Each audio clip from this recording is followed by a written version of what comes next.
There was a quarter of the palace where no servant ventured after sunset. It was not by royal decree. Orders could be questioned, whispered over in the dark, or broken in the desperate, narrow spaces between fear and duty. This was different. This was a silence born of an instinctual, animal terror that transcended hierarchy. The servants called it the Broken Princess's Wing, though they spoke the name only in the deepest shadows, never where a royal ear might catch the sound. Years ago, it had belonged to Azula, prodigy, conqueror, the favored daughter of the Fire Lord. The story told in the markets and the barracks was simple, clean, and useful. The girl had burned too brightly, a star collapsing under the crushing weight of her own ambition. A princess broken, a war finished, a door locked tight, and a history neatly filed away. But palace walls possess long memories, and they rarely agree with the sanitized accounts of the living. Deep in the western quarter, past the boarded-up galleries and the moon gate that guards had long since abandoned, sat a room containing only a single instrument, a weathered guzheng. No one claimed to have placed it there. No one dared admit to dusting its grain or tightening its silk strings. Yet, on nights when the moon hung high and cold, silvering the heavy tiled rooftops, music bled from that room. It was not a loud, encroaching sound. It moved through the abandoned halls like a phantom breath over cooling ash.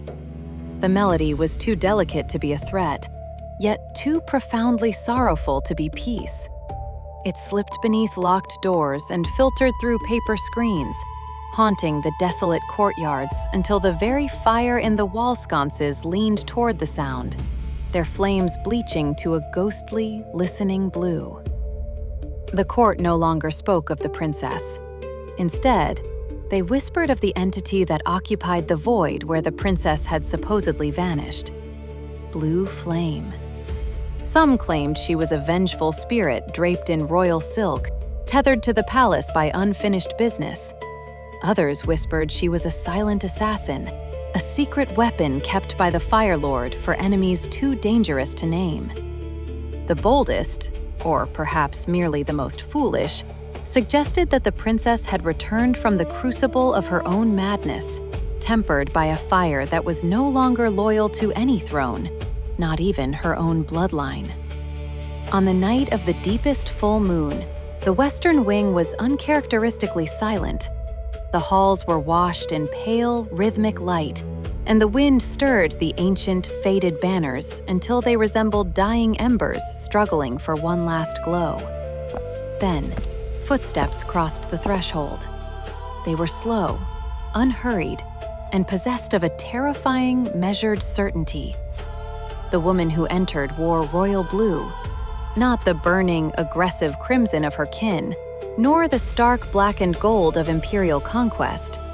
She wore the color of midnight water and brewing storms.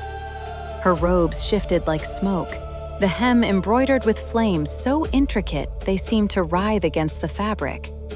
A hood obscured her hair, and her face was concealed behind a mask of expressionless porcelain, save for two golden eyes painted at the edges, sharp, watchful, as if an ancient, predatory creature peered out from behind the silence. She moved to the center of the room and knelt before the guzheng. The entire palace seemed to hold its breath, the stone foundations vibrating with anticipation. She raised a hand.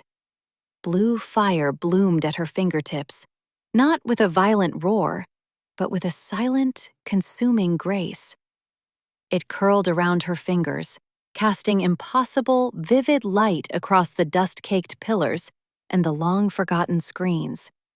The flame was brighter than any the history books recorded.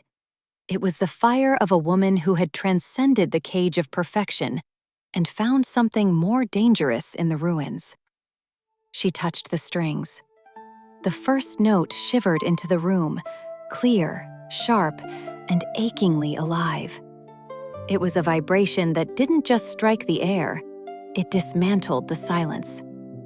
As she played, she began to hum.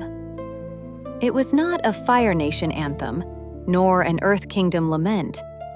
It was a melody from a world the palace could not comprehend, a song of rain on neon, of hands held through storms, of freedom found in the absolute absence of a crown. It was the sound of a life that had been built, brick by difficult brick, in the shadow of all that had been lost. Beside her, the blue fire pulsed in perfect time with the rhythm, steady and serene. The music drifted through the palace, reaching the ears of sleeping guards and uneasy ministers, sparking the old rumors into a roaring blaze. The mask was back. The song was in the air. Blue flame had returned, and for the first time in an age, the palace listened, terrified and mesmerized, to the sound of someone who finally belonged to herself.